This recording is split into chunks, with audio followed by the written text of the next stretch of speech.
Good morning, Starshine. The Earth says hello. Speaking of Wonka, so I'm just saying, yes, this movie was whimsical, it was fun, it was all those things and more. And it definitely had like connections to the Gene Wilder one. But they also gave a few weird jumps and gaps and bridges. Like, for instance, in the original with Gene Wilder, he uses the fine print, the small fine print. They showed where he got that from in this Wonka. But that's what the bad guys did. Yeah, I was like, from the bad guys. There's other examples of like that, where they showed things that the bad guys did. And Willy Wonka picks that up. Or like taking the goods and ideas from other people and enslaving them to work in your factory. Oh, you mean like the Oompa Loompas and the people who were enslaved to do the laundry? Exactly like that. This whole river system of flowing chocolate, which eventually probably becomes the river of chocolate that he has in his factory, which is what the bad guys did. All these things are stuff he got from the bad guys. And at the end of the film, how he's so just great and happy to have his factory. But we know from the Gene Wilder one and the Johnny Depp one, And the original source material. by the time we get to Willy Wonka's chocolate factory, or Charlie's chocolate factory, he is a hermit. He has become a recluse, broken and twisted. He has become resigned, not wanting the factory anymore. There's a weird middle ground, the bridge they built here, that just doesn't add up. So there's a movie missing. I'm hoping they make it. There's a Wonka trilogy where we could have the greatest Wonka movie ever, it being the Empire Strikes Back version. Where it starts off all happy-go-lucky, and then by the end of the film, he becomes disheartened. He closes down the factory. You hear pure imagination again, but this time it is sad and depressing, and he is throwing stuff around in his office and shutting the doors of the factory. And becoming that downhearted Willy Wonka that you see at the end with Gene Wilder, where he has his head on the desk. He's just so mournful of what has become of the day where he was supposed to pass on to a successor, but he thinks everyone has failed. I want to get to that Willy Wonka. Possibly the most accurate to the original book. Was Roald Dahl's constant criticism of Gene Wilder's Willy Wonka? They were making him out to be too much of a good guy. They were making him out to be like a whimsical magic man that would sing and dance and everybody liked.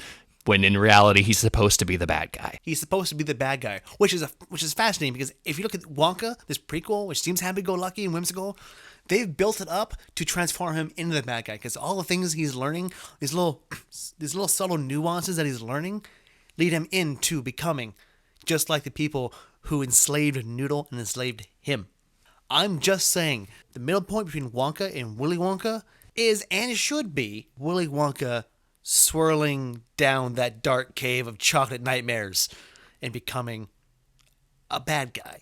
It should be Luke actually turning to the dark side. I'm hoping they make a middle film that will be The Empire Strikes Back of Willy Wonka's Chocolate Factory. I don't want to make a bunch of children cry. I just think it's the poetic, honest next step to take. Just saying. I want it more than just they remake Willy Wonka with Timothée Chalamet and just have him go, oh yeah, this flashback is what led to my downfall. I want an actual movie for it. WB, if you're watching this, screenwriter, hire me. Here's my pitch. Hey, Warner Brothers, if you're watching this, please support us. Warner Brothers daddy. If you find this stuff fascinating, please follow us at The Real Brain Wrap, because that's what we do, where we unwrap trends and social progress in media, as well as symbolism analysis, and just the little subtleties and oddities in media, and share them with you. Did you notice them? We did. We also noticed that at some point there was a fan theory saying Willy Wonka went to Hogwarts. This movie, for some reason, makes Gene Wilder and Johnny Depp looks way more grounded. Yes, he had fizzy Lipton drink. He never had sunshine and clouds and vials and added them into chocolate to make it. Yes, he had feet stomping on things and mechanisms. He had a car that ran on bubble cola and stuff like that and foamed out, giving the actors bad reactions, but because it was just fire extinguisher fluid and foam. But yes, he had that kind of whimsical stuff, but it was never magic. He was never, I'm a magician of sorts. Literal sunshine in a jar. How do you, what?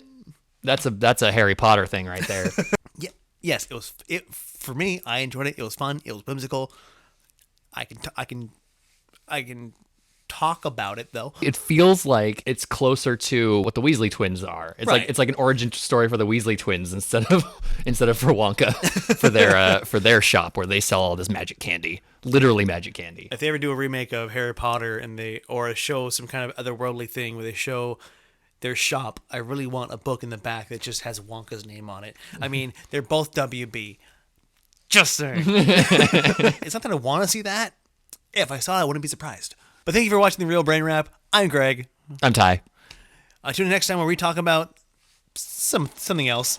Like maybe Willy Wonka again. I have a lot to say about Willy Wonka.